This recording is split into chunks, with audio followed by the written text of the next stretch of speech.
quero agradecer o pronto aceite da arquiteta Clarissa de Biasi Zomer. Quando eu conversei com ela, ela aceitou no mesmo momento, então quero agradecer. É muito importante para nós, do PET principalmente, né? E para todos que aqui estão na sala, essa interação, esse ouvir um pouquinho de vários assuntos, entre eles esse tão importante para nós, né, atualmente. Então, nessa época de pandemia, é uma grande satisfação a gente passar um tempo aqui ouvindo quem realmente conhece do assunto e aprendendo um pouquinho mais, né? Então, e ficando cada vez mais consciente, né, dessa necessidade cada vez mais urgente, né, no mundo inteiro, né? Então, Clarissa, mais uma vez eu agradeço teu aceite, estar conosco nesse tempo, né? Mais de uma hora, com certeza. E muito obrigado. Depois o Pet vai te mandar, vamos ver como, uma lembrança que a gente sempre faz quando é presencial, e não vamos nos furtar de fazer esse agradecimento, esse simbólico, né? Mas depois a gente vai ver uma maneira de passar um mimo, tá? Então é um mimo que a gente pode fazer, agradecer de coração essa disponibilidade. Eu fico até emocionado, assim, porque a noite de palestras, na verdade, hoje é a noite de palestra, né? Uma palestra só, mas ela desde do ano 2000, a gente vem promovendo no PET, sempre com um tema diferente, e esse tema, como eu falei ainda há pouco, é muito importante para nós, né? Atualmente, no mundo inteiro. Então, eu fico bem feliz de estar aqui, passando esses momentos aí e ouvindo a arquiteta Clarissa. Eu vou passar a palavra para o Juliano, que vai fazer a leitura do teu currículo. Obrigado, viu? Obrigado, Lu. Opa, boa noite. Venho aqui em nome do PET agradecer a presença de todos, agradecer a doutora Clarissa pela palestra, que vai tratar sobre equilíbrio entre desempenho energético e estética em sistemas fotovoltaicos integrados a edificações. Eu vou ler um pouquinho para vocês aqui sobre o currículo da doutora Clarissa. Ela é uma arquiteta formada pela Universidade Federal de Santa Catarina em 2006, possui mestrado concluído em 2010 e doutorado em 2014, ambos em engenharia civil na mesma instituição, sob orientação do professor Ricardo Ritter. Fez doutorado sanduíche no Solar Energy Research Institute of Singapore, Instituto de Pesquisa da National University of Singapore, no período de outubro de 2012 a setembro de 2013, sob a supervisão do Dr. Thomas Randall, e finalizou um pós-doutorado na UFSC em 2020, focado no desempenho energético de sistemas fotovoltaicos integrados à arquitetura. Ela tem 17 anos de experiência em energia solar fotovoltaica integrada à edificação e interligada à rede elétrica pública, atuando principalmente na busca por compromissos entre forma e função de sistemas solares fotovoltaicos integrados a edificações e na análise de sombreamentos parciais em sistemas fotovoltaicos. Desde 2003, atua no LabEE, Laboratório de Eficiência Energética em Edificações, da UFSC, e no Grupo Fotovoltaica UFSC, localizado no Centro de Pesquisa e Capacitação em Energia Solar da Universidade Federal de Santa Catarina. Ministrou aulas de eficiência energética em edificações no curso de pós-graduação em Engenharia Civil, ênfase em tecnologia da construção, oferecido pela Sociedade Educacional de Santa Catarina, Unisociesc, de 2017 e 2019. Foi professora substituta do Departamento de Expressão Gráfica da UFSC, de 2018 a 2019, e é professora do curso de especialização de arquitetura sustentável da Univale de 2020. Em 2020, criou o Arquitetando Energia Solar, o qual atua em projetos de integração fotovoltaica em edificações através de serviços de consultoria para escritórios de arquitetura e engenharia e parcerias com empresas integradoras, sempre visando a elaboração de projetos que se comprometem tanto com a estética quanto com o desempenho energético dos sistemas fotovoltaicos. Agora vou passar a palavra para a doutora Clarissa. Muito obrigada, professor Cláudio e Juliano, pela apresentação e pelo convite.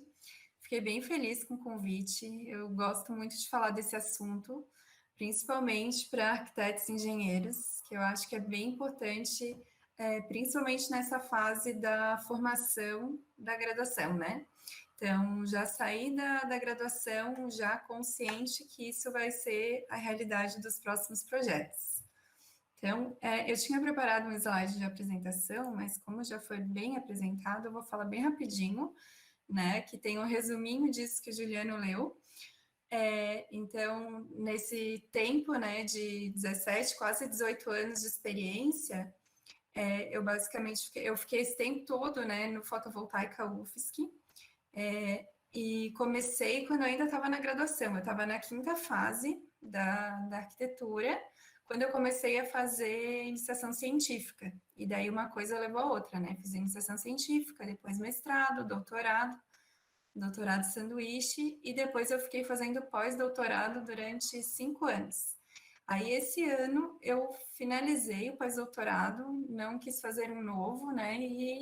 E aí, tô mudando agora, né, para sair um pouco da área acadêmica e entrar um pouco no mercado. Então, eu fundei o Arquitetando Energia Solar, que no momento é apenas um Instagram, mas ele está ganhando visibilidade e já estou agora com o projeto de abrir empresa, provavelmente já no ano que vem, porque estão surgindo várias possibilidades, né? Então, por isso que vocês vão ver essa apresentação, tem bastante slides que eu peguei dos próprios posts que eu tenho colocado no Instagram. Então, fica aqui o convite já, né, para quem não conhece, acessar depois. Então, o objetivo do Arquitetando Energia Solar é atuar juntamente com arquitetos, engenheiros, instaladores e proprietários, né, para que os projetos sejam concebidos já com o sistema fotovoltaico. É muito melhor a gente conceber um projeto já pensando em todas as variáveis, né, que a gente vai precisar, né, para esse projeto ser um bom projeto, e uma delas, com certeza, é o uso da energia solar. Então, quando o arquiteto já pensa nisso, ele já consegue orientar melhor a sua cobertura e já consegue um bom resultado nesse sentido estético e energético. Então, esse é o papel do Arquitetando Energia Solar. Então, por que eu vou falar, né? Por que eu acredito tanto na energia solar? Eu gosto muito de mostrar essa relação. A Terra, ela recebe anualmente 10.000 vezes mais energia do que o consumo energético mundial no mesmo período, né? Então, a gente tem muita energia solar incidindo sobre a Terra. E a cada ano que passa, mais e mais pessoas e países, né, estão investindo fortemente na tecnologia fotovoltaica. Em 2020, a capacidade instalada já superou 580 gigawatt-pico.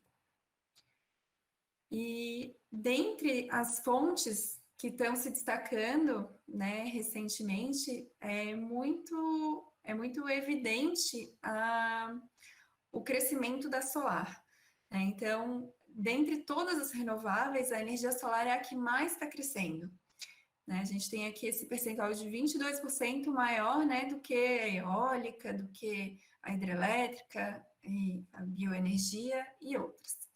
E que motivos, né, levam a solar a se destacar nesse crescimento? Eu destaquei aqui 3 pontos. Primeiro, o aumento do custo da energia elétrica convencional, né? Quando a gente tem um aumento da tarifa de energia, a tendência é buscar alternativas. Aí, o que tem acontecido? A energia solar, ela tá se desenvolvendo muito. A tecnologia, antes a gente tinha, assim, módulos mais eficientes, tinham 14% de eficiência, por exemplo. Hoje em dia, os módulos já têm 22% de eficiência. Então, a tecnologia, ela evolui muito, e essa escala, né, de evolução faz com que o preço reduza. Então, ao mesmo tempo que a gente tem uma tecnologia muito melhor, a gente tem um preço muito menor, né? Então, com o aumento do custo da tarifa da energia convencional e a redução da solar, a gente tem uma boa combinação para a solar crescer. Além disso, existe também a preocupação da sociedade com a sustentabilidade. E aí, pode até não ser o motivo primordial, mas com certeza isso pesa na escolha da fonte energética.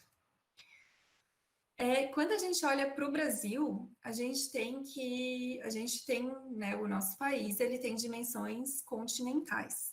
Né? Então, a gente tem uma grande variação de radiação de norte a sul do país. O que a gente tem no norte não é a mesma coisa que a gente tem aqui no sul. Só que aqui no sul, a gente tem, ainda assim, bastante radiação. Então, olha só, para a gente comparar, né, eu gosto de fazer essa comparação com a Alemanha, que é um país que foi pioneiro no uso da energia solar em grande escala. Eles já usam há muitos anos, e lá na Alemanha, na melhor parte, né, na região mais ao sul, no caso da Alemanha, eles têm uma quantidade de radiação anual que é menor, 40% menor do que aqui em Florianópolis. E aqui em Florianópolis é o pior caso do Brasil.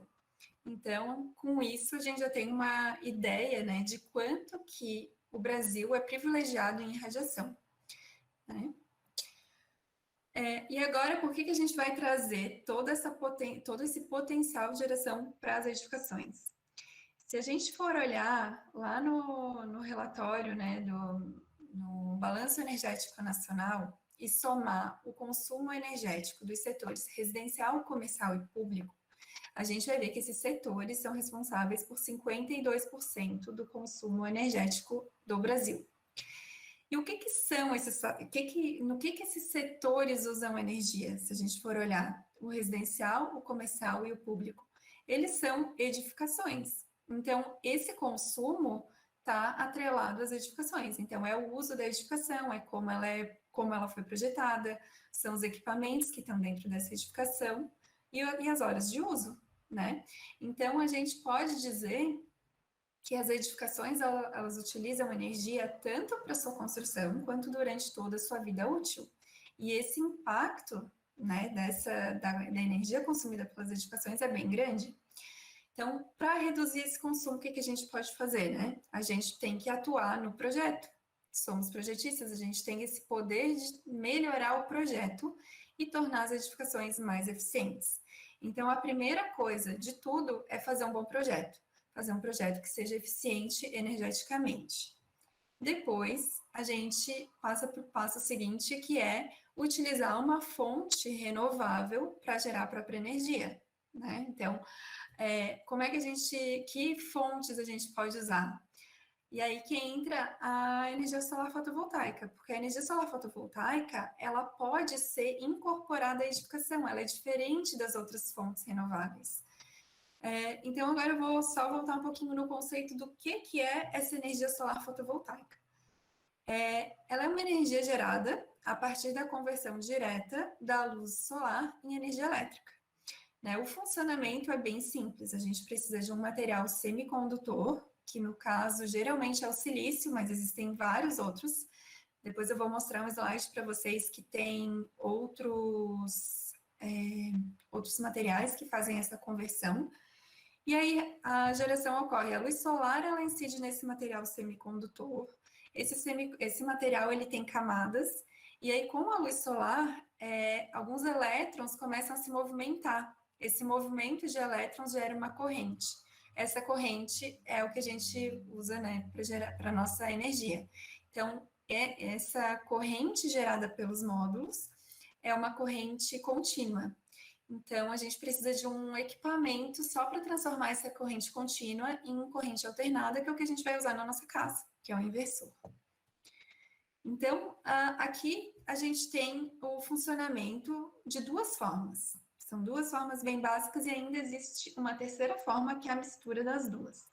Então, no sistema autônomo, o sistema, a energia, né, ela vai ser gerada pelos módulos, ela passa por um controlador de carga, essa energia ela é armazenada na bateria, e aí ela pode, então, ser utilizada ou continuar armazenada, né? Então, para ser utilizada, ela precisa passar por um inversor, que é o que eu falei, que vai transformar a corrente contínua em corrente alternada, passa pelo quadro elétrico, e o quadro elétrico faz a distribuição de circuitos que vocês já conhecem. Quando é conectada à rede, a gente elimina a necessidade da bateria, né? Então, a gente consegue abrir mão, né? E aí, o que vai acontecer? A gente vai usar a rede elétrica como um banco de baterias virtual.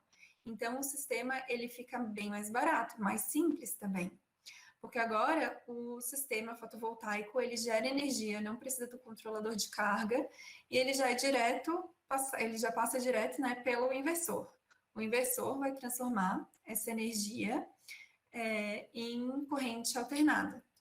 A energia em corrente alternada entra no quadro elétrico e é distribuído. Então, tudo que eu estiver precisando de energia naquele instante vai ser alimentado pela geração fotovoltaica. A geração, ela sempre vai primeiro alimentar as cargas. Se tiver excedente, essa energia excedente vai passar para um medidor de energia e entra na rede. Então, esse medidor, ele vai quantificar o crédito, né? O crédito daquele consumidor. Ele vai dizer, ó, ele injetou X quilowatt-hora, e ele, então, tem direito a pegar esses quilowatt-horas de volta quando precisar. Então, esse é o sistema conectado à rede e que foi regulamentado em 2012 e, né, o que tem se feito. Mas hoje em dia já tem uma terceira opção, que é quando a gente tem as duas coisas. Então, eu posso gerar energia, armazenar, por exemplo, eu posso armazenar durante o dia a minha energia no meu banco de baterias, porque durante o dia a energia é mais barata. E aí, eu fico usando a energia da rede durante o dia. À noite, quando a energia da rede é cara, eu posso usar a minha energia que eu gerei durante o dia, entenderam? Então, assim, é um jeito de escolher qual energia usar, tendo dois armazenamentos. Um é a rede, que é o banco de baterias virtual, e o outro é o banco de baterias. Bom, mas então quais são as principais barreiras para que essa tecnologia não tenha crescido tanto ainda? Né? Então, eu listei aqui 6 barreiras que são as mais... como se fossem as desculpas mais dadas, né? Por que não se usa? Mas eu vou mostrar ao longo da palestra que todas essas barreiras já foram superadas. Tá? Então, a primeira é a disponibilidade de radiação solar em meio urbano devido ao sombreamento decorrente do entorno imediato. Tá? Então, muita gente fala, fazer um projeto num terreno que não tem sombra, tudo bem, mas agora numa cidade tem muitos prédios, muitas árvores que vão atrapalhar, então melhor não. Aí eu vou mostrar para vocês que não, que a gente tem como gerar bem, inclusive em lugares com sombreamento. Parciais, né? Não o tempo todo. Falta de conhecimento específico sobre energia solar fotovoltaica. Isso é o principal, gente. Isso aqui é bem importante, por isso que eu acho bem relevante esse tema aqui né, sendo dado para a graduação. Então, quanto antes vocês buscarem conhecimento nesse assunto, melhor vocês vão lidar com isso num projeto, né? Não é complicado, só que a gente precisa assimilar isso na fase de projeto. Que vem também o terceiro item, que é a dificuldade dos projetistas em lidar com situações diferentes das consideradas ideais. Existe um mito de que existe só uma forma correta de instalar módulos fotovoltaicos, que é olhando ao norte e com a inclinação igual à latitude local. Tá? Isso é um mito, porque a gente tem liberdade, eu vou mostrar para vocês, a gente não precisa se limitar a essa única forma de instalação. Cuidado extra ao inserir estes novos elementos em edificações existentes, de modo a não entrar em conflito estético, mas sim valorizar a arquitetura. Essa é uma dificuldade e inclusive, é um dos problemas mesmo. Acontece muita instalação que prejudica a arquitetura, ao contrário de valorizar. Então, o objetivo aqui dessa palestra é mostrar que a gente tem como fazer o negócio ficar legal. O quinto fator é a barreira ambiental. Muita gente fala assim, o módulo fotovoltaico não é muito legal porque tem muita energia embutida.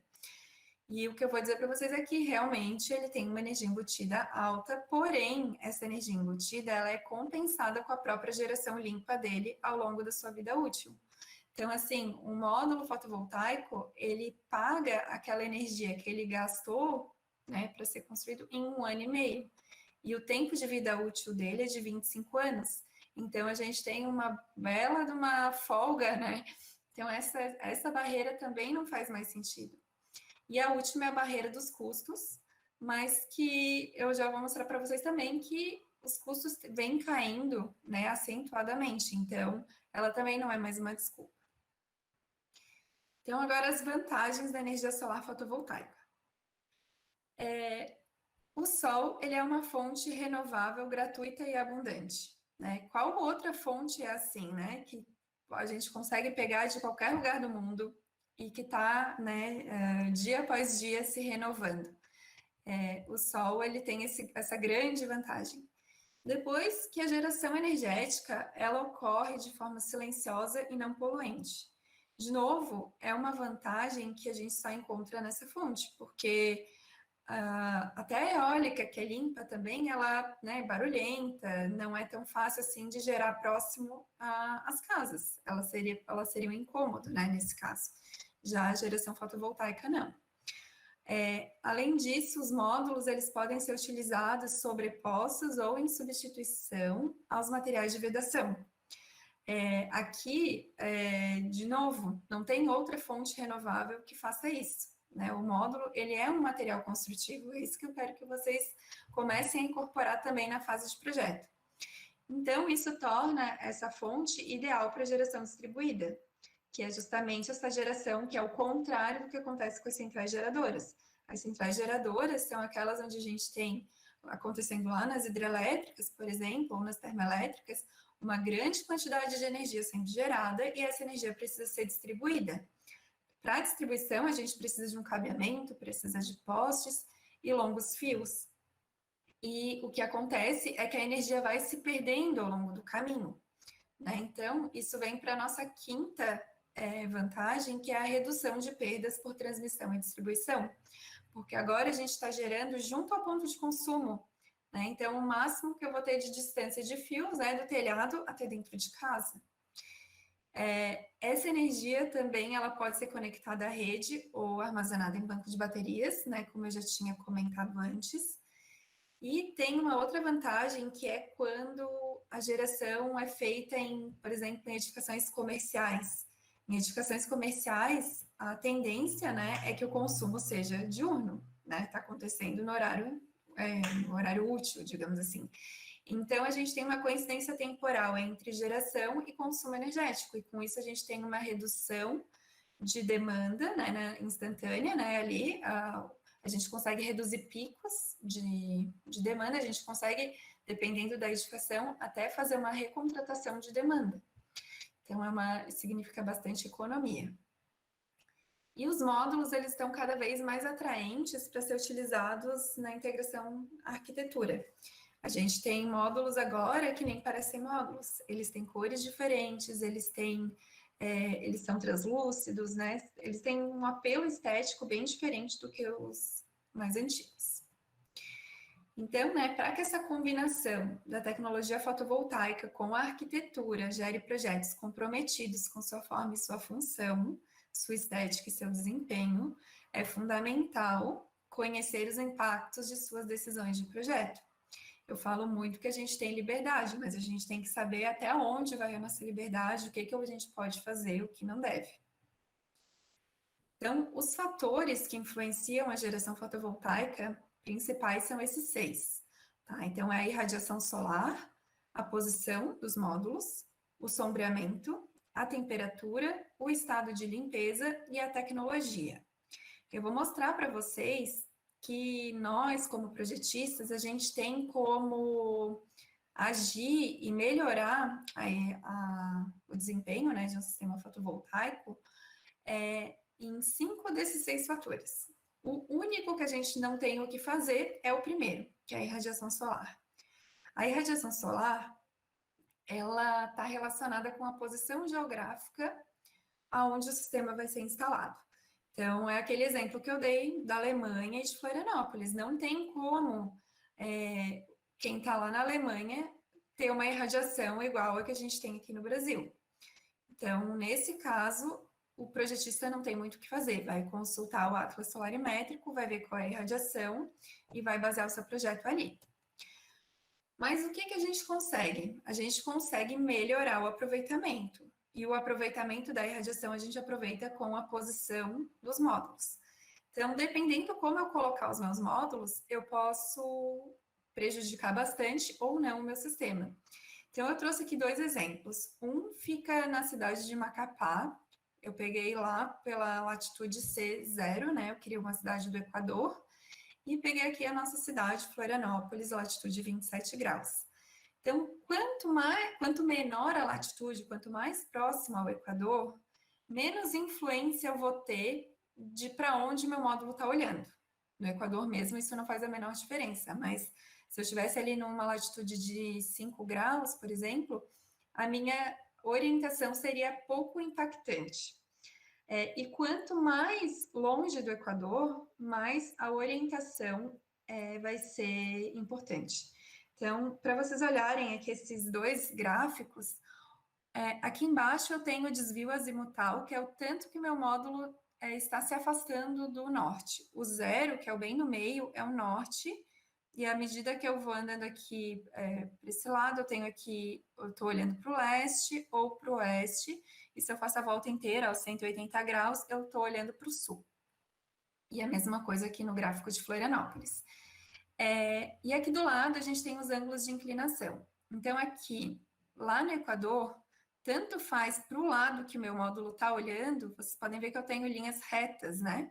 Significa que dependendo da inclinação que está o meu módulo, eu vou ter aqui, ó, 100% se eu estiver perto do 0, 15, 90, ai, não consigo enxergar, 98% aqui no meio, né, aqui no 15%, para qualquer orientação. Agora, se eu olho aqui para a nossa cidade, Florianópolis, a gente vai ver que aquele 100% é uma bolinha. Olha que diferente, aqui no Equador era uma linha reta lá embaixo. Então, aqui eu tenho menos possibilidades para atingir o 100%, que vai ser 0 graus com 27 de inclinação. Só que quando a gente começa a explorar um pouco, né, as orientações próximas ao norte e as inclinações próximas a 27, a gente vê toda essa liberdade aqui, ó, toda essa área que cai dentro do 95% do máximo de radiação para Florianópolis. Né? Então, é isso que eu digo, a gente tem liberdade, a gente não tem só essa opção, a gente tem como assumir perdas de pelo menos 5% e poder colocar o módulo olhando mais para leste, olhando mais para oeste e com inclinações menores aqui, ó, a partir de 5 graus até inclinações de 40 graus. Bom, outro fator que influencia bastante é o sombreamento. Como eu falei, o sombreamento ele é bem comum em meio urbano, então fica quase que impossível a gente evitar totalmente sombreamento. Então, o que se faz? Hoje em dia, primeira coisa, a gente tem que fazer o estudo do sombreamento, saber quando ele acontece, né? Então, eu gosto de usar essa ferramenta que é a máscara de sombreamento, que vai me mostrar exatamente qual o momento do dia e do ano, qual o horário e qual mês eu vou ter sombra. Então, com isso, por exemplo, nessa máscara aqui, eu consigo ver que eu tenho sol pleno aqui durante todos os meses do ano até as 4 da tarde. Aí, às 5 horas, nos meses de inverno, nos meses de verão, eu começo a ter mais sombra. Então, isso daqui já vai me dar uma diretriz, se essa posição é boa ou não. Eu diria que é boa, porque eu só tenho sombra depois das 4 da tarde, quando a irradiação já está mais fraquinha. Então, isso não é um sombreamento muito prejudicial. E em termos de projeto elétrico, existem várias coisas que a gente consegue fazer. Por exemplo, a gente consegue colocar os módulos sombreados juntos, sombreados ao mesmo tempo na mesma string. Isso é um jeito. ou a gente pode utilizar inversores separados, assim, microinversores, cada módulo tem o seu inversor. Então, são várias formas que a gente tem de diminuir as perdas pelo sombreamento. Outro fator é a temperatura. A temperatura, tem muita gente que pensa que quanto mais calor, né, mais vai gerar. E não é bem assim, porque os módulos, eles não gostam de calor. Eles têm um coeficiente de temperatura que vai operando assim, ele vai diminuindo a eficiência de conversão à medida que a temperatura aumenta. E isso varia de tecnologia para tecnologia. Então, algumas tecnologias sofrem mais com calor e outras sofrem menos. Então, se a gente está numa cidade muito quente, convém escolher a tecnologia que sofra menos com a temperatura. Então, isso o projetista pode escolher. Outra coisa que a gente pode fazer para melhorar é colocar os módulos de uma forma que haja ventilação nas costas dele. Então, quando a gente coloca os módulos colados no telhado, a gente cria uma situação de muito calor ali atrás do módulo. Ele se esquenta, né, por cima e o calor fica contido. Mas se a gente deixar 10 centímetros entre o módulo e a cobertura, a gente vai ter uma corrente de ar passando e essa corrente, ela favorece bastante a ventilação e resfria o módulo e fica tudo certo. Outra questão que a gente, como projetista, pode melhorar é o estado de limpeza de um módulo. Um módulo sujo, vocês já viram, né? O módulo ele precisa enxergar a irradiação solar. Então, a irradiação precisa incidir no módulo limpo. Quando eu tiver poeira ou até cocô de passarinho no módulo, aquela barreira vai fazer com que a minha irradiação não chegue plenamente, né? Então, o que um projetista pode fazer? Pode não colocar os módulos na horizontal, por exemplo. O módulo na horizontal vai acumular muito mais sujeira do que o módulo inclinado. Um módulo inclinado, ele é lavado pela chuva. Então, a gente, né, pode fazer esse tipo de coisa. A gente também pode, se for um lugar com muita poeira, escolher módulos sem moldura, porque a moldura é um outro jeito de acumular poeira, né? Então, existem várias estratégias. E o sexto fator é a escolha da tecnologia. Então, esse aqui também é bem interessante e eu gosto bastante dessa imagem. Eu não sei se vocês já viram ela por aí. Ela é a gente chama de módulos de avaliação. Foram feitos 7 sistemas iguais a esse e foram instalados em diferentes cidades do Brasil para comparar o desempenho de diferentes tecnologias em diferentes climas, né? Então, essa foto é em Tubarão e fica do lado daquela usina de 3 mega de Tubarão. Mas o que eu quero mostrar aqui? É a principal diferença entre uma tecnologia e outra. Olha só, todas essas tecnologias, inclusive essa aqui de trás, que é o concentrador solar, possuem a mesma potência instalada. Todas elas têm 10 kW-pico. Então, o que a gente vê de diferença entre elas? Num primeiro momento, a gente vê as características estéticas dela, né? As cores, né? O formato do módulo. Mas eu quero atentar aqui para a questão da área ocupada. Então, assim, olhem lá, o concentrador e o monocristalino, que é esse aqui de trás, ocupam uma área bem pequena para atingir 10 kW-pico. Já o silício amorfo, que é esse que eu estou passando o mouse, ocupa 3 vezes mais área. Então, isso quer dizer que a tecnologia de silício amorfo é bem menos eficiente do que a de silício monocristalino, né? Então, essa é a diferença das tecnologias. Quanto mais eficiente, menos área eu preciso para atingir uma determinada potência. Então, se eu tiver um projeto com uma área muito restrita, eu vou ter que pegar uma tecnologia mais eficiente. Agora, se eu tiver uma área gigante, que eu precise, por exemplo, cobrir um telhado gigante com módulos e a área não seja um problema, eu posso escolher a tecnologia menos eficiente, porque eu vou ganhar mais área coberta gastando a mesma coisa. Isso porque quando a gente compra módulo, a gente paga pela potência. Entenderam a diferença? Então, não é sempre que a tecnologia mais eficiente vai ser a mais interessante. Bom, agora eu vou mostrar para vocês algumas questões na prática, tá? Então, Primeira coisa aqui é a posição dos módulos. Só um pouquinho que a minha gatinha quer entrar aqui no quarto.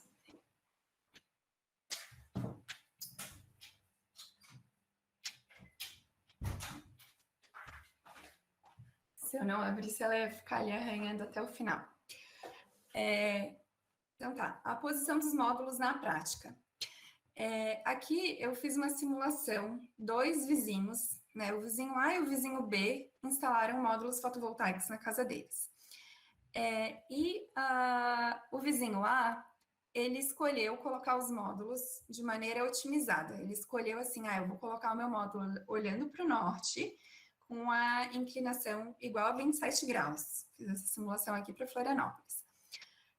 O telhado dele não era nessa posição, mas ele fez, então, uma estrutura para colocar os módulos na posição que ele queria. Já o vizinho B, ele pensou, não, eu vou respeitar o telhado, né, vou colocar os módulos no telhado, na posição que está o meu telhado, não importa. E aí a gente tem aqui essas configurações, né? Eu coloquei aqui o norte, a orientação do vizinho A ficou ideal, né?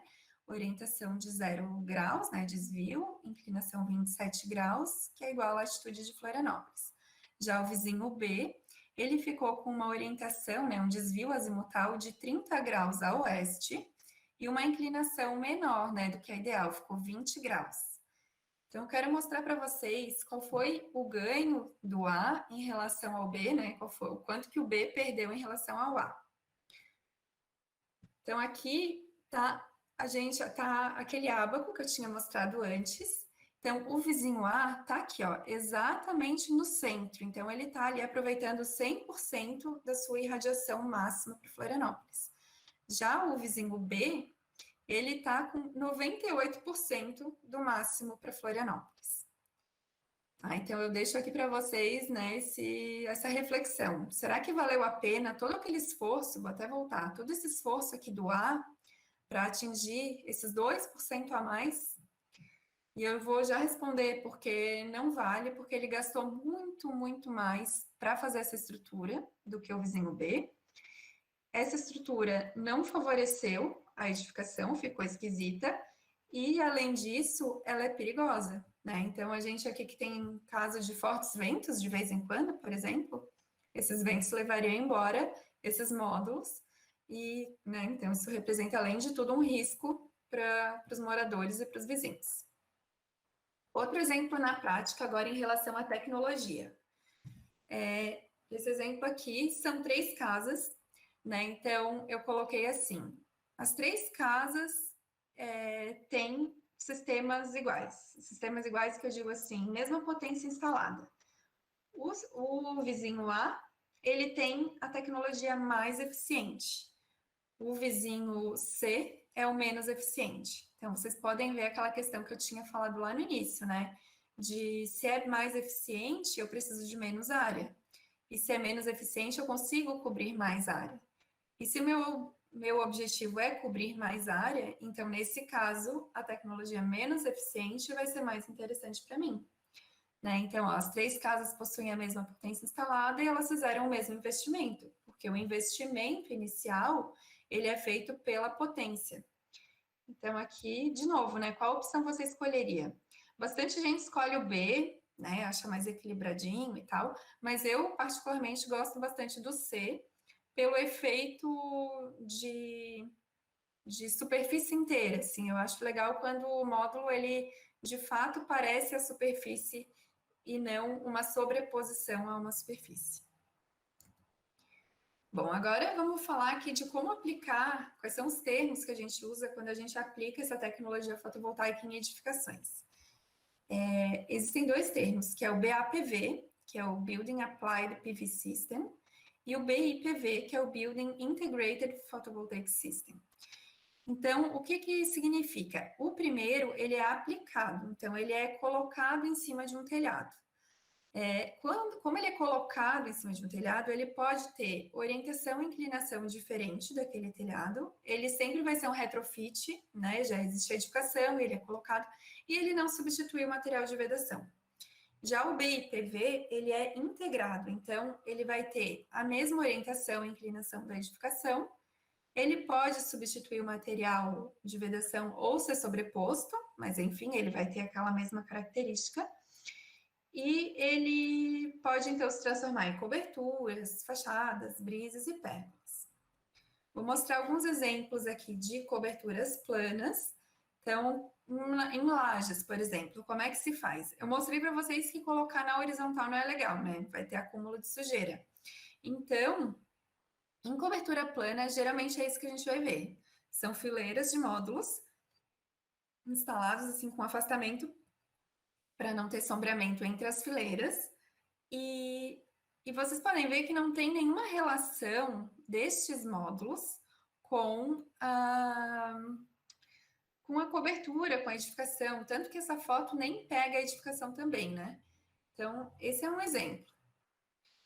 Existe esse outro exemplo, que é quando os módulos são colocados inclinados em coberturas inclinadas, né? Então, é aquele exemplo que eu mostrei lá do vizinho A. O que vocês acham, né, com tudo que a gente já conversou aqui? Não faz sentido, concordam? Primeiro, que é perigoso. Segundo, que é mais caro. Terceiro, que não ganha muito não vai ganhar muito com potência, né, com geração. E fica ainda por cima uma antipropaganda para a tecnologia fotovoltaica. Concordam? Não fica legal, ninguém vai olhar para esse sistema e pensar, nossa, eu quero um desse na minha casa. Sendo que a gente tem muitas possibilidades quando a gente olha para a integração, né? Então, na integração, a gente pode usar no telhado inclinado, que é o mais convencional. A gente pode utilizar em sheds. Se vocês forem pensar no conceito do shed, ele é justamente uma cobertura inclinada, olhando para o norte, porque a parte de trás, né, é a abertura zenital, né, para entrar a iluminação, que é já feita já olhando para o sul. Então, o shed ele é ideal. Uma cobertura curva pode ter módulos fotovoltaicos e esses módulos nem precisam ser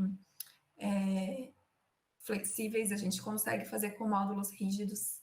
Existe também a opção de átrios e claraboias, existe a opção de brises, né? Os brises também são bem ideais, porque os brises, eles são colocados lá naquela fachada onde a gente quer barrar uma irradiação indesejada.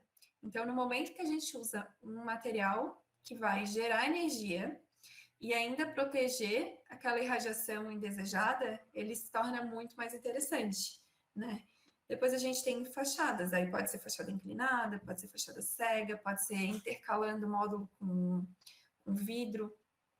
E para todas essas soluções, o melhor momento é durante a fase de projeto. O melhor momento para pensar na integração é na fase de projeto. Bom, e aí a gente volta lá para aquela questão, tá? Mas esses projetos aqui, eles são muito diferentes lá daquela orientação ideal, né? Então, quanto que eu vou perder com isso? Aí eu trouxe alguns exemplos para a gente ter uma dimensão, né, para comparar. Então, esse primeiro exemplo, eu estou comparando um BAPV com um BIPV.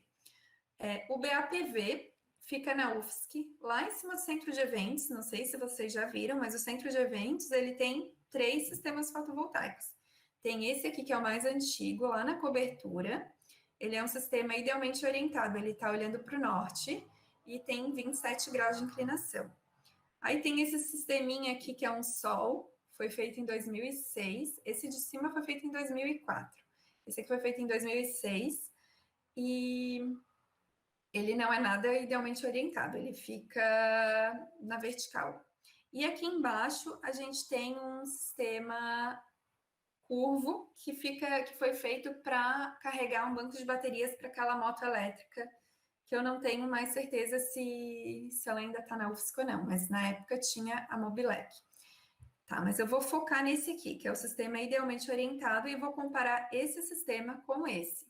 Esse aqui é o sistema da Eletrosul. Vocês com certeza já viram, né? Ele foi o projeto piloto do Megawatt Solar, né? Que foi um projeto muito maior. E ele foi feito com módulos flexíveis, iguais a esses, mas aqui colados seguindo uma curvatura. E a orientação aqui não tem nada a ver, nenhuma é norte, sabe? Nem a inclinação é 27. Aqui a gente tem uma orientação nordeste com sudoeste é esse lado, e nordeste é para cá, e tem uma parte ainda que é virada para os dois lados, tem um sistema fotovoltaico que olha para os dois lados, são 3 inversores aqui. E olha o que aconteceu. Considerando que o sistema da UFES, que foi o 100%, porque ele é idealmente orientado, esperava-se que durante todo o ano, né, que foram comparados 3 anos, esperava-se que durante todo esse período a geração fosse sempre superior ao sistema curvo não idealmente orientado. Só que não foi o que aconteceu. Teve alguns picos aqui, alguns momentos, que o sistema curvo teve uma geração superior, chegou até aqui, ó, a 40%, 30% maior do que o sistema idealmente orientado. Então, olha o que a gente pode tirar daqui. Um sistema não idealmente orientado talvez seja mais interessante dependendo da curva de demanda, né? Por exemplo, se alguém precisa gerar mais energia nos meses de verão, esses sistemas menos inclinados, mais horizontais, eles são melhores. Então, a gente tem aqui, ó, outubro, dezembro, fevereiro, deu esse pico de novo nessa época, de novo nessa época. E no balanço desses 3 anos, o que a gente viu foi que a produtividade do sistema curvo foi 15% menor do que o idealmente orientado. De novo, isso foi considerado super aceitável diante de todas as vantagens, né, que naquele caso eram ser um projeto piloto, chamar atenção para energia solar, respeitar a posição do estacionamento, não fazer nada, né, em outra posição, enfim.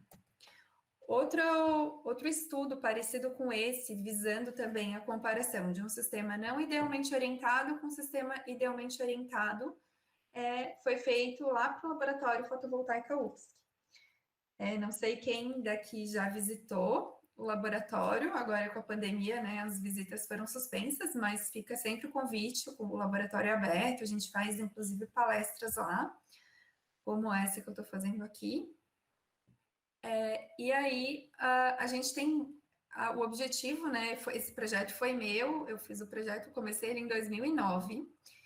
Aí em 2012 mudou tudo. 2012, sim, mudou, que eu digo tudo, ele ia ser num local, ia ser no aterro da Bahia Sul, e ele foi transferido lá para o Sapiens Park. Tipo, nada a ver, um lugar bem diferente, área menor. E aí ele foi readequado, e por isso ele está colocado nessa posição no terreno. Não é uma posição que favorece a ocupação do terreno. Vocês podem ver, né, que a gente acaba perdendo muito por ter inclinado, por ter orientado os 2 prédios ao norte. Mas, enfim, eles estão orientados ao norte, mas nenhum deles tem a inclinação de 27 graus. Esse aqui é uma cobertura curva, esse aqui tem uma inclinação bem baixa, menor do que 10 graus. Aqui a gente tem um estacionamento que está com uma inclinação de 6 graus olhando para o oeste. Aqui a gente tem um pergolado que está na horizontal. A gente tem esses 2 sisteminhas aqui que ficam na fachada, bem vertical. E aqui tem o ponto de ônibus que está com uma inclinação de 3 graus. Comparando, voltando aqui. Então, o que tem de idealmente orientado lá no fotovoltaica são só esses sistemas aqui, que são os sistemas em solo. Então, eles estão exatamente para o norte e a inclinação é 27 graus. Aí aqui a gente fez, né, esse artigo foi recentemente publicado, agora em outubro, e ele compara todos esses BIPVs, né, do laboratório com esses sistemas idealmente orientados. Então, olha só o que aconteceu no índice de... A gente compara o yield e o PR, tá? Não vou entrar muito no mérito do que eles são, mas eles são os índices que a gente usa para comparar sistemas. E aí a gente esperava que esses verdinhos dessem bem maiores e que daí a gente ia ter uma relação de quanto que os BIPVs geram menos do que os idealmente orientados. Só que olha o que aconteceu. Para o período analisado, os BIPVs tiveram um desempenho melhor ou igual aos sistemas em solo, né? E teve um BIPV, que é o postinho, que foi inclusive maior do que o sistema em solo. Aí a gente viu que a posição, uma das conclusões desse artigo foi: a posição não é o que mais importa. né, nesse caso. Aqui, o que mais impactou essa redução aqui do GMA e do GMB, que é o sistema ground mounted, né, A e B, foi que eles têm sombreamento. A sombra é muito mais impactante, uma sombra parcial de tarde é muito mais impactante do que uma orientação não ideal. Tá? Então, esse foi um resultado desse artigo. Aproveito, já que eu estou falando do fotovoltaico, e mostro aqui para vocês o projeto de expansão. Né? Então, hoje em dia, o fotovoltaica são esses 2 blocos. Como eu falei, na época, a gente orientou eles para o norte e acabou perdendo muito terreno. E aí, no projeto de expansão, o objetivo, o conceito foi outro. Foi, vamos aproveitar o máximo que o terreno permite. Então, assim, a gente aproveitou a questão do potencial construtivo, né? Toda a área que a gente podia construir, a gente construiu, e a orientação seguiu, então, o formato do terreno. Então, o que a gente pode ver aqui? Ó? Se esses 2 aqui estão ao norte, esse sistema com certeza não está ao norte, né? E a gente assume que isso foi mais vantajoso do que isso para esse novo terreno, para essa nova configuração. Se a gente fosse inclinar esse prédio inteiro como esses aqui, a gente não teria esse prédio inteiro, começa por aí, né? A gente não teria como fazer um prédio com essa área construída. Então, o projetista ele precisa estar sempre comparando esses fatores, né? O que vai pesar mais, o que é importante e quanto que eu vou perder, né? Tipo, vou perder área, mas vou ganhar geração, quanto que eu vou perder de geração se eu fizer desse jeito que foi feito. Então, essa foi a solução. Esse projeto, ele até foi selecionado como um dos 4 beneficiados de uma chamada pública da Eletrobras. Foi até bem legal esse prêmio, né? Porque era 1 milhão para construir o prédio, mas foi por água abaixo, porque no fim das contas esse projeto ele já estava feito antes dessa chamada pública. A gente conseguiu entrar na chamada pública, a gente conseguiu inscrever ele na chamada pública, mas só que depois, por questões de orçamento, ele custa muito mais do que 1 milhão, não deu de fechar, né, com a Eletrobras. Mas, enfim, ele está sendo construído, ele já tem toda a fundação e toda essa parte onde tem esses containers vão servir para armazenamento de baterias, tudo isso já está providenciado, assim, ele já está encaminhando. Aqui só mais uma imagem do prédio, e aqui as estratégias bioclimáticas que foram usadas, né? Então, ele é um prédio que foi projetado para ser ZEB, né? Energia zero. Só que, com essas grandes coberturas, o que a gente conseguiu foi que, além de ele ser ZEB, ele é um PEB. Não sei se vocês já ouviram essas expressões. O PEB é energia positiva. Então, além de ele gerar toda a energia que ele consome, ele ainda vai exportar bastante energia para a rede. Bom, então, né, o equilíbrio entre estética e desempenho energético vai ser sempre a melhor opção em sistemas solares fotovoltaicos integrados a edificações. Em relação à confiabilidade, né, muita gente tem medo, né? Então, eu vou mostrar para vocês o primeiro BIPV do Brasil, fica na UFSC, não sei quem aqui já olhou para cima lá do prédio da mecânica. Esse sistema está instalado desde 1997 em operação até hoje, né? Então, sim, é confiável. A gente tem um exemplo, né, também, que é a Casa Eficiente da Eletrosul, um sistema também operando desde 2005. Depois veio o Megawatt, né? Então, lá na frente, aqui onde está o mouse, aquela cobertura curva que eu mostrei para vocês, que foi o pontapé inicial desse projeto maior. O Megawatt, ele foi instalado, ele foi o meu tema de mestrado, eu fiz mestrado em 2008, apresentei em 2010. Ele foi o meu tema de mestrado e ele, depois disso, né, ele passou por uma licitação, outra empresa, tipo, readecou o projeto que eu tinha feito e, enfim, não ficou igual ao do mestrado, mas ficou muito semelhante. As potências ficaram muito parecidas. E ele foi, então, construído, inaugurado em 2014. E ele foi o maior prédio, o maior sistema instalado sobre uma edificação, o maior BIPV da América Latina durante vários anos. Hoje em dia já tem outros. Outro projeto grande que talvez vocês já tenham visto foi o Mineirão Solar. O Mineirão Solar também foi um projeto que começou lá no laboratório, né, no fotovoltaica. A gente teve um estudo grande, que foi o estudo Estádios Solares, onde a gente fez estudos de viabilidade para todos os estádios da Copa. E esse estudo, alguns estudos, né, foram adiante, foram mais complexos. Um dos mais complexos foi esse do Mineirão. Eu vou até mostrar aqui para vocês por que foi tão difícil. O Mineirão, ele tem esse monte de viga invertida, né? E essas vigas, elas chegam a ter 2 metros de altura em relação a essas lajes. Então, começa com o sombreamento. O sombreamento era bem significativo e diferente para cada gomo. Imagina um círculo, né? Então, foi necessário fazer um estudo bem detalhado de sombreamento para saber que tamanho que a gente ia fazer esse retângulo central de módulos. Outra dificuldade era que a gente não podia elevar esses módulos para não ter o sombreamento das vigas, porque esse sistema não poderia ser visível do chão, por causa da questão esqueci a palavra, do prédio histórico, né? Esqueci a palavra certa, mas acho que vocês entenderam, né? Então, a gente não podia interferir no visual. Então, a gente teve bastante limitação e por isso que foi um projeto tão difícil. Mas ele foi construído, mesmo passo a passo, lá do da Eletrosul.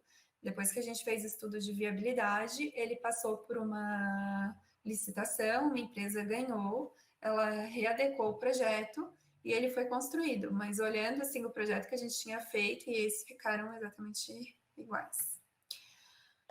Agora uma pergunta que muitos fazem, né? Primeiro, se o fotovoltaico ainda é caro e quanto custa? Né? Antes eu nem incluía nas minhas palestras, né? Porque afinal não vem do módulo, mas eu acho bem importante a gente ter uma noção, e até vocês como engenheiros, saberem responder, né, para um cliente. Então, uma dica que eu dou é consultarem, por exemplo, relatórios como esse aqui, da Greener, que é um estudo estratégico da geração distribuída do mercado fotovoltaico. Então, esse aqui é do primeiro semestre de 2020. Tá? Então, coisas que a gente precisa saber, que o maior investimento num sistema fotovoltaico vai ser no momento inicial, na compra do sistema. Compra, projeto e instalação.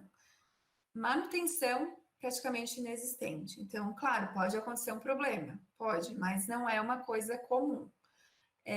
Então, assim, a manutenção vai ser uma limpeza que pode ser anual, dependendo do lugar. Se for um lugar com muita poeira, talvez 2 vezes ao ano, se for um lugar com pouca poeira, uma vez. A troca de equipamentos vai ser quando terminar a vida útil. Então, dos módulos é 25 anos e dos inversores são 10 anos. E o custo, a gente pode, né, se basear dessa forma. Olhando nesse relatório da Greener, eles têm, assim, uma faixa de preços médios desse último semestre, para a gente ver, ó, sistemas de 2 kWp estavam custando R$ 5,00 o watt-pico em junho. Então, a gente pode fazer uma conta, assim, meu sistema vai ter, fiz uma simulação, para um consumo médio de 300, meu sistema vai ter 2,5, então 2,5 vai ser um sistema que vai me custar R$ 14.750, né? Então, o que esse número mostra para vocês? 14.750 para uma casa de consumo de 300 kWh mês. Vocês concordam que é um valor totalmente dentro de tudo que se gasta numa casa, numa construção? A gente vai fazer um armário embutido, vai custar isso. Se vai comprar um material de revestimento X, vai custar isso. Se vai... Enfim, tem muitos custos dentro de uma obra que são isso ou até mais. Então, o valor do fotovoltaico já não é um valor exorbitante. Já foi, mas hoje em dia não é. Sem contar que o fotovoltaico, ele se paga, né? Hoje em dia ele tem se pagado ali entre 4 e 5 anos. em média. E além dele se pagar, ele vira lucro depois desse tempo. Então, assim, não dá mais para dizer que é caro. Além disso, olha só, com a acentuada redução de preços, né, que tem sido de 10 vezes nos últimos 10 anos, os módulos já estão custando menos do que custam muitos metros quadrados de outros materiais. Então, às vezes, para fazer uma fachada bem legal, a gente pode olhar um material que seja refinado, um ACM, um mármore, enfim, uma pedra. Vocês vão gastar muito mais com metro quadrado do que se fosse revestir, por exemplo, uma fachada com fotovoltaico. Agora, só aqui, focando mais na questão da engenharia, da arquitetura, só mostrar aqui quais são as ferramentas, né, que eu uso para fazer os projetos. Então, o SketchUp, ele é muito útil, porque ele é fácil de usar, é intuitivo, tem bibliotecas de módulos, a gente consegue, né, incorporar no nosso projeto, e ele nos dá a primeira noção do sombreamento.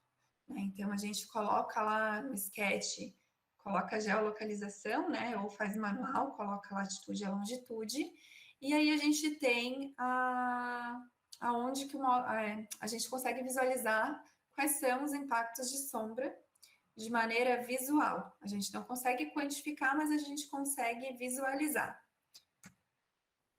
Depois eu gosto de usar o Ecotext Analysis, que infelizmente saiu de linha, né? Eu tenho instalado ele, por isso que eu ainda consigo usar, mas eu tenho até que descobrir um outro software, se vocês souberem, podem deixar aqui nos comentários, que faça máscara de sombreamento, porque para mim ela é essencial. Eu acho o jeito mais fácil de quantificar e de visualizar quando que eu tenho sombra, né? Então eu consigo selecionar minha superfície, a superfície inclinada, horizontal, tanto faz, e eu vou ter essa máscara de sombreamento. E o PVSys, que é um software mais específico, né? Ele precisa ter um treinamento para mexer nele, porque são várias variáveis que a gente consegue mexer. E o mais legal é que dá para importar o 3D do Sketch. Vocês podem ver, esse 3D aqui está bem simplificado, porque se a gente trouxer um 3D bonitinho, vai demorar muito para carregar. Então, a gente faz um 3D básico e leva para o Sketch, leva para o PVSys, e aí a gente consegue fazer uma simulação da geração fotovoltaica, levando em conta o sombreamento. E como uma mensagem final, eu acredito bastante, né, que eu sou arquiteta, vocês estão se formando em engenharia civil, eu acho que a gente tem que trabalhar todo mundo em parceria. Cada pessoa tem a sua especialidade, cada pessoa tem a sua área de conhecimento, seu domínio. A gente não precisa entender tudo de tudo. A gente precisa entender um pouco de cada coisa, mas assim, se especializar, né, na sua área. Porque quando a gente trabalha com parceiros de diferentes formações, o que eu acho mais interessante é que cada formação é treinada a olhar para uma coisa específica, né? O arquiteto, ele olha assim de uma forma mais holística, assim, a gente olha o todo, olha se o módulo vai ficar legal, já pensando em todas as variáveis da edificação. Já os engenheiros, eles tendem a olhar de forma mais focada, né? Olha o detalhe, essa fixação, ou, enfim, tipo, olha a questão da geração, olha o impacto. Então, assim, quando a gente consegue trabalhar junto, a gente tem resultados muito mais interessantes. E, por fim, né, eu já tinha comentado lá no início, mas aqui eu deixo a página ali do Instagram, que é Arquitetando Energia Solar, onde eu estou trazendo bastante conteúdo. E fica também, eu gosto que me mandem sugestões de, gostaria que falasse disso, pode me mandar um direct, que, enfim, é uma coisa bem gostosa de ver, assim, o assunto sendo difundido. Quando eu criei o Arquitetando, eu nem imaginei que ia ter tanta gente interessada e vem crescendo bastante, né? E é isso, eu fico agora à disposição, se vocês tiverem dúvidas, podem perguntar. E agradeço pela atenção.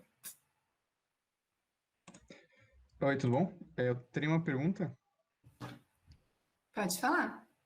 É, Você falou ali que vocês fizeram um estudo nos estádios da Copa, né? Uhum. Vocês fizeram em todos os estádios? A Porque, gente, se eu não me engano, tem dois estádios, principalmente o da Amazônia e o Beira-Rio em Porto Alegre, que eles não têm uma área plana em cima do estádio. Daí, como seria feito o estudo em estádios desse tipo? a gente fez o estudo para todos os estádios, com base no que tinha ou nos projetos que eles teriam, né? Então, por exemplo, esses dois que tu falou, a gente fez a Arena Manaus, eu lembro que é, era como é que era?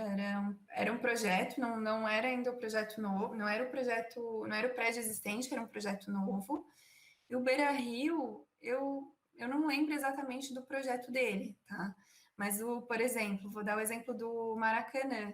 O Maracanã a gente começou projetando como o Mineirão, que tinha uma cobertura bem parecida com Gomos. Só que não sei se vocês se lembram que desabou na época que eles estavam reformando, e aí eles transformaram aquela cobertura em uma cobertura tensionada. E aí sobrou pouco espaço para o fotovoltaico. Então lá o projeto até foi executado, foi só no anel de compressão do estádio. Então, dependendo de como era o estádio, a gente foi adaptando o projeto. Certo, obrigado. De nada. Clarissa, muito boa noite. Adorei a sua apresentação.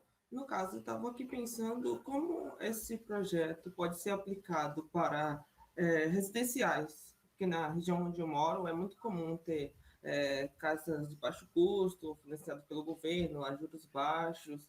E, no caso, como isso seria aplicado e a questão da manutenção? Ficaria a cargo do governo? Ele responsabilizaria um órgão específico para poder fazer essa manutenção ou faria um treinamento junto à comunidade para poder fazer uma aplicação mais fácil dessas placas, no caso, nessas comunidades? Olha, eu não sei como seria nesse caso, assim, mas as casas, elas têm, em geral, elas têm telhado suficiente, tá? Então, por exemplo, casas de até 2 pavimentos, elas costumam ter telhado suficiente para geração fotovoltaica. Quando a gente começa a verticalizar muito, aí a gente começa a ter pouca área de cobertura em relação à área construída. E aí acaba não sendo suficiente usar só a cobertura para gerar toda a energia. Mas nesse caso específico que tu falou, né, de baixa renda, quem cuidaria, eu não sei te responder, né? Eu não consigo te responder. Certo, obrigado. Doutor, tem uma pergunta aqui do Felipe Guerin. O sistema com baterias é viável? Imagino que as baterias sejam bem caras e precisam ser trocadas com bastante frequência. Sim, exatamente. As baterias, elas ainda são caras e elas têm uma vida útil pequena, então com certeza elas vão ser trocadas mais vezes. Mas está sendo uma tendência. Durante muito tempo, não se fazia, não se pensava em sistemas com bateria. Hoje em dia já existem inversores híbridos que podem ser tanto conectados na bateria quanto conectados na rede. Então, enfim, é uma tecnologia mais cara ainda, mas eu acredito que vai baratear ao longo do tempo. Obrigado. Boa noite, doutora Clarissa. Parabéns pela palestra, ela é muito interessante mesmo. Ela vem quebrando muitos paradigmas frente a toda essas novidades que vêm se atuando. Muitas informações não chegaram ao público ainda, então tem muito profissional trabalhando no mercado com tentativa e erro. Também aproveito só para cumprimentar o professor Dr. Cláudio e todos os presentes. Doutora, algumas dúvidas, uma delas já foi vinculada à questão do banco de baterias, mas entre alguma das dúvidas, das dúvidas, estão a questão deixa eu só verificar aqui que eu notei, essa questão da cobertura da cobertura integral, que é uma questão, uma tendência na parte da cobertura, da arquitetura, em unificar a visibilidade. Isso é muito interessante, porque uma das dificuldades, muitas vezes, é a acessibilidade. Então, como fica, isso é um desafio, como fica a questão da limpeza dessas superfícies dos painéis que cobrem toda uma superfície, e também vinculado ao mesmo assunto, os painéis finos, que seriam justamente para moldar muitas superfícies que são trabalhadas, que não são essas superfícies planas com determinada inclinação. Isso tem algumas especificidades, porque se vê muito na prática se formar 1 ou 2 painéis, porque é mais fácil para ter um espaço para poder se acessar e se fazer essas manutenções, essas limpezas. Quando se pega painéis maiores, como mesmo foi apresentado, Megawatt Solar, a Eletrosul, os estádios, você tem áreas muito grandes para fazer limpeza. Então, isso dá um trabalho que pode, às vezes, ser bastante dificultoso até por profissionais, né? Com certeza. A questão de colocar os módulos ocupando uma superfície inteira tem essa barreira mesmo. Então, assim, é mais uma questão para ser levada em consideração, porque a gente vai ter um custo maior para fazer qualquer manutenção. Precisaria, né, precisa ter um meio de acessar o telhado, né, e o caminhar pelos módulos é proibido, né? Eu esqueci de falar, mas não pode pisar nos módulos. Então, o que seria feito nesse caso? Teria que ser tirado os módulos, ser tirado módulo a módulo, desconectado, para, por exemplo, acessar um módulo que tem que ser limpo ou que tem que ser trocado. O que a gente vê? É tão raro acontecer um problema no módulo ou ter que limpar um sistema que a gente acha viável, porque eu vou mostrar aqui para vocês o sistema fotovoltaico, vou voltar aqui no slide, tá? Por exemplo, aqui esse aqui. Esses sistemas lá do laboratório nunca foram lavados, tá? Esse sistema aqui, ó, ele tem como subir nessas lajes, mas assim, não é uma coisa que acontece corriqueiramente. Então, uma das coisas que até o professor Ricardo Ritter fala bastante é, se precisar trocar, acessar o módulo lá do meio, o que a gente vai fazer, e que já foi feito, é a gente vai tirando os módulos do caminho e acessa o módulo, depois conecta de novo. Então, assim, a gente vai ter um benefício estético no ano inteiro e um trabalho extra no momento que for feita essa manutenção. Agora, no caso, por exemplo, do megawatt, né, uma cobertura tão grande, aí eu concordo que numa dimensão dessas, mais vale a gente ter esses intervalos entre fileiras, entre módulos, de tempos em tempos, para facilitar, né, todas as questões. Mas numa casa eu acho viável fazer um telhado inteiro. Inclusive, quando a gente olha exemplos pelo mundo, as empresas elas têm feito isso. Os exemplos que eu vejo assim são superfícies inteiras. Perfeitamente, obrigado. Outras dúvidas, se sobrar um espacinho no final, eu faço também. Obrigado. Tá bom.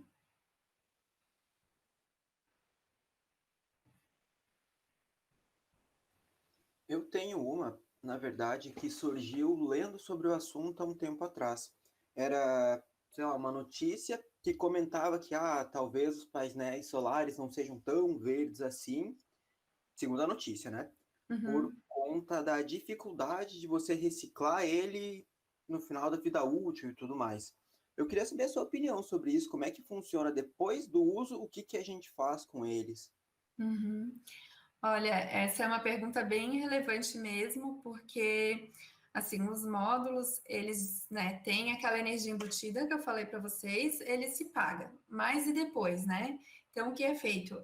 Eles separam as componentes, né, do módulo e quase tudo é reaproveitado. E hoje em dia, a gente já tem uma empresa aqui em Florianópolis, que é a SunR, que faz essa reciclagem. E eles são praticamente pioneiros, porque a gente, se for olhar, né, os módulos, eles têm uma vida útil de 25 anos. O sistema mais antigo que eu mostrei para vocês não tem 25 anos, que é aquele da UFSC, que foi instalado em 1997. E a regulamentação, né, pela ANEEL ocorreu em 2012. Então, a gente ainda não tem ainda essa demanda de reciclagem, mas a gente já tem essa empresa pioneira se preocupando com isso. Eles têm um material bem interessante explicando como eles fazem. Então, fica de dica, assim, né, se quiserem consultar, olhar a SANR. Eles são daqui e fazem reciclagem de módulos.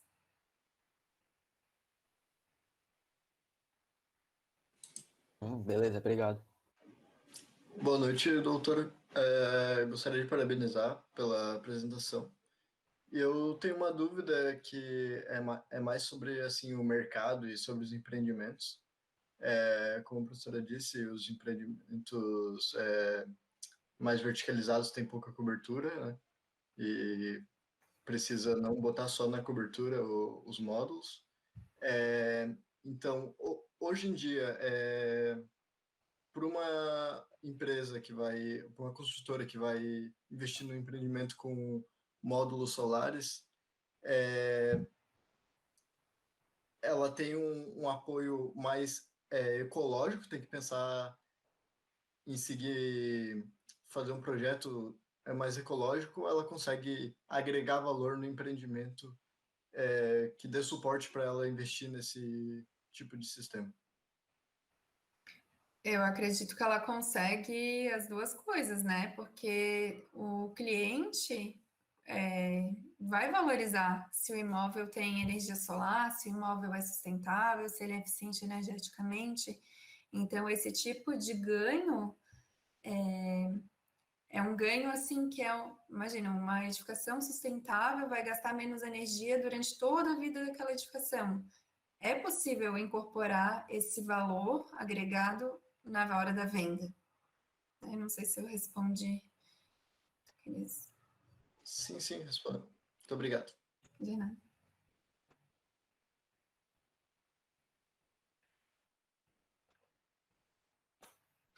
Eu volto a fazer uma pergunta.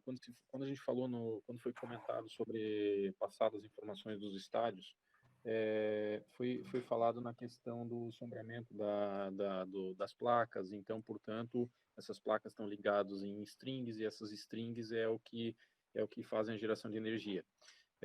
Quando, de forma geral, falou-se nos microinversores, que seria o potencial de ligar cada inversor no seu respectivo inversor, mas também nos convencionais, porque, em tese, até o presente momento, eles deveriam, ou eles são os mais baratos.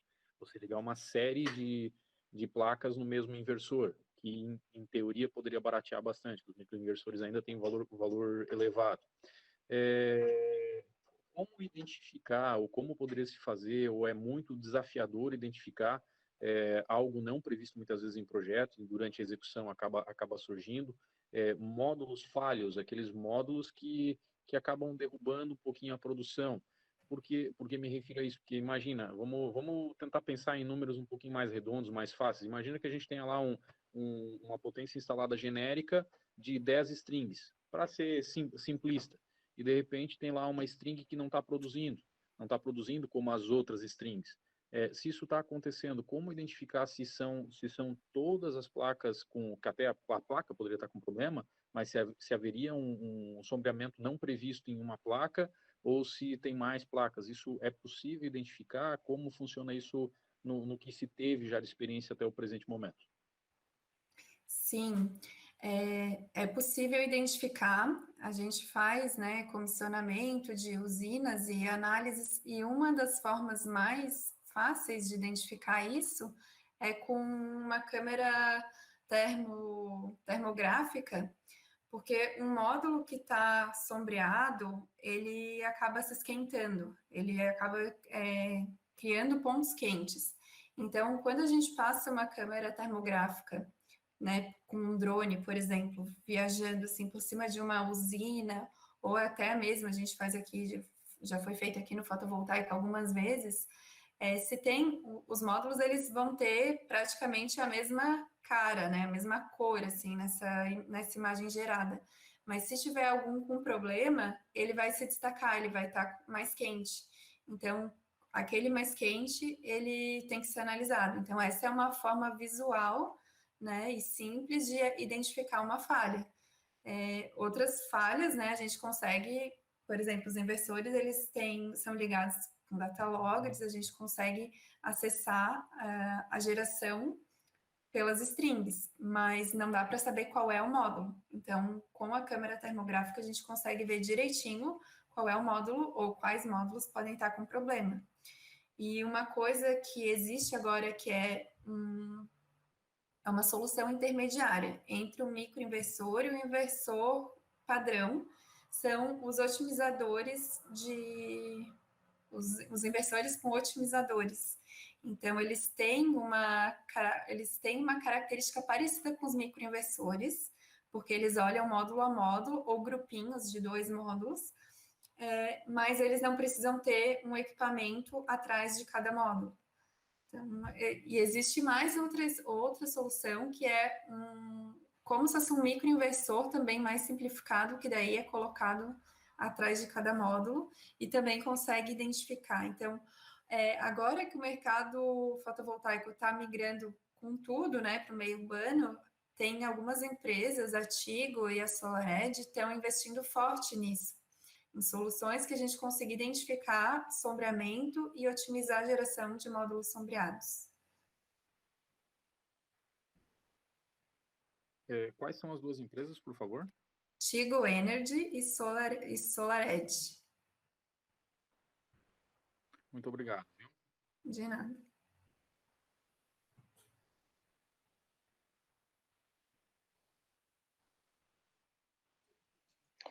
Clarissa, tudo bem? Oi? Eu tenho uma pergunta, ela é um pouco mais genérica, daí eu só meio que queria pedir para tu comentar, assim, né? Uhum. Então, seria a primeira parte de quando a gente fala que a sustentabilidade, né, com a energia fotovoltaica. Eu queria que tu comentasse um pouco dessa parte de sustentabilidade, talvez pontuar por que a gente chama isso de sustentável, né? Talvez falar um pouco do ciclo de vida do produto com relação ao carbono. Eu fiquei pensando nisso pela eficiência que tu falou de 22% ali. Daí me gerou essa dúvida, assim, quais são os pontos que, além de ser renovável, né? Mas o que caracterizaria isso como sustentável?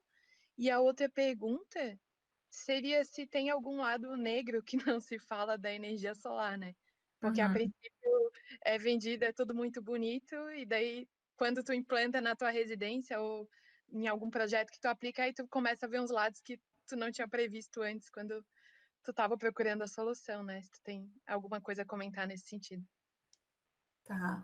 Em relação à sustentabilidade, então, assim, os módulos, né, a energia é renovável, é limpa e é abundante. Então, assim, a gente tem, né, a fonte tá ok.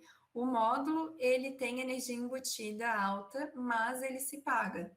Então, assim, ele se paga e continua gerando energia limpa muito depois, porque se ele tem 25 anos de vida útil e ele se paga em 1 ano e meio, então, né, o benefício é muito maior do que aquela energia que ele precisou.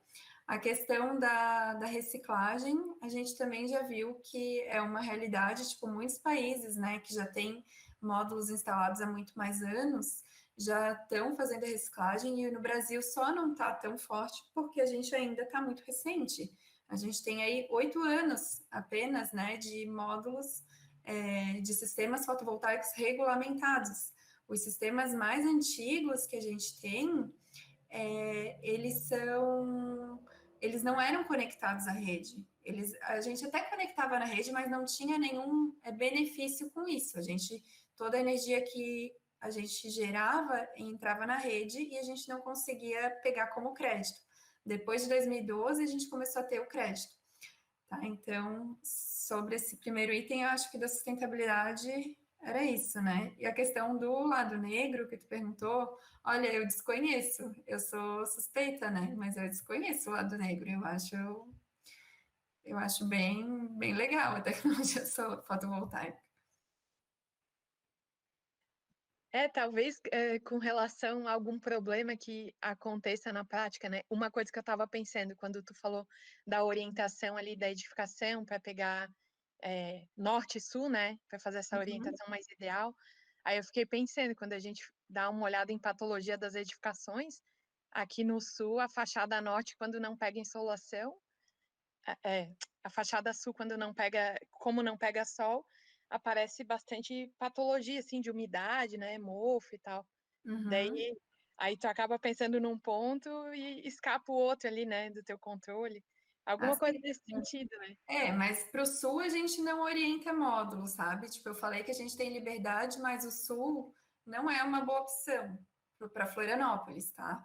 Para Florianópolis a gente tem ali uma liberdade de olhar para leste e oeste. Se a gente olhar para o sul, a gente vai estar perdendo muita irradiação, aí não compensa.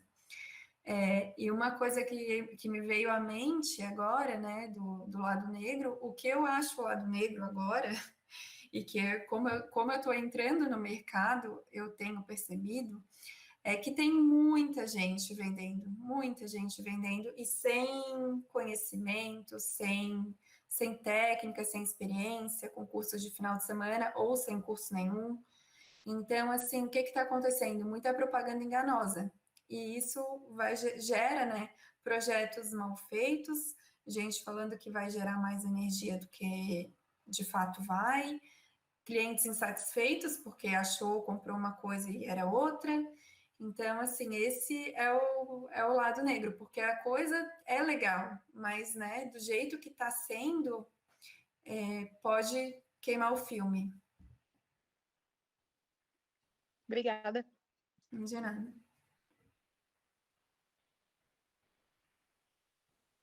Olá, Clarissa. Oi.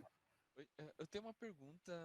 Primeiro, eu só gostaria de agradecer a apresentação, ficou bem técnico, assim, e acrescentou bastante, tirou várias dúvidas que eu tinha. Mas a pergunta, assim, é um pouco mais voltada para o contexto geral, não só do Brasil, mas questão do mundo. Por exemplo, assim, você tem alguma expectativa de questão de se tornar, talvez não no Brasil, né, por causa das hidrelétricas, mas uma questão de matriz energética, como se fosse, por questão de aproveitamento. Você sabe de alguns países que possam adotar isso para, por exemplo, tirar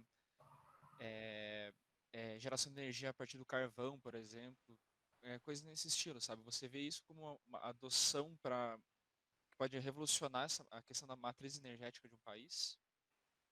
Olha, esse foi um dos grandes incentivadores da Alemanha em investir tão forte em energia solar há tantos anos atrás, né? Então, eles tinham uma matriz muito poluente e tinham que limpar a matriz energética. Então, eles investiram fortemente na solar. Não é o caso do Brasil. O Brasil ele já tem uma matriz renovável, né? A gente tem um percentual muito grande em hidrelétricas, eólica. Então, não é um problema nosso ter que limpar a matriz. Então, acaba sendo. Hoje em dia tem crescido bastante, mas durante muito tempo o crescimento foi muito lento, né, do solar. Então, eu vejo assim: quanto mais poluente a matriz energética do país mais o governo daquele país vai incentivar o caminho da solar. Certo, muito obrigado.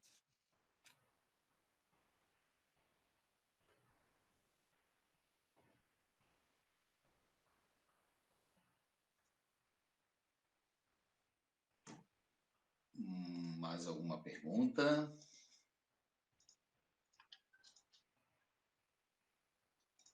Não? Bom, eu quero pedir desculpas que eu tinha feito o agradecimento à Clarissa e depois eu fiquei...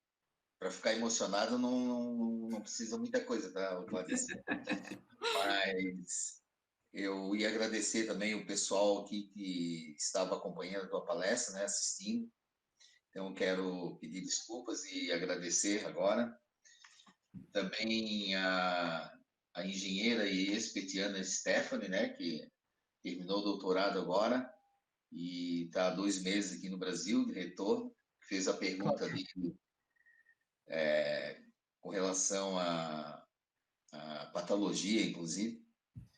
O engenheiro Antônio Carlos também, meu amigo, e recém instalou na casa dos pais dele os painéis de energia, então por isso que ele estava fazendo algumas perguntas aí também, né? Uhum. E o Carlos quer falar alguma coisa? Desculpa interromper, só mandei ali no chat o feedback para quem quiser responder, pode ser anônimo, só para a gente ter uma compilação e a gente vai mandar para a Clarissa também, o feedback da palestra. Se vocês Então puderem responder, a gente agradece. peço o pessoal ali para responder esse feedback, é tão importante também, né? Mas, então, eu só tenho a agradecer, foi muito boa a palestra, legal mesmo, coração. E deixo a palavra contigo, Clarissa. Né? Já não estou nem chamando de doutora Clarissa, né? Já sabia, né? Não precisa, né? Muito obrigado, né? E obrigado também aos petianos que estavam todos empolgados aí com a tua apresentação. Então, deixo a palavra contigo. Ai, que legal, gente. Gostei muito de participar. Obrigada pelo convite mais uma vez. Gostei muito das perguntas. É sempre bom, né? Quando tem pergunta, a gente vê que gerou dúvida, que houve, né, interesse no assunto. Isso é muito bom. Espero ter esclarecido. Mas se tiverem mais dúvidas, podem me contactar por e-mail, pelo Instagram, né? Tô aí disponível. Obrigada mais uma vez. Obrigado. Algumas pessoas já saíram da sala, né? Mas elogiaram ali a palestra, tá? Não estávamos acompanhando ali, mas a gente estava acompanhando. Então, realmente, o pessoal gostou. E muito obrigado. Também estamos à disposição quando precisares de mim ou do PET. Uhum. Estamos à disposição para o que for preciso, tá bom? Muito Muito obrigado a obrigada. todos. Obrigado, Clarice.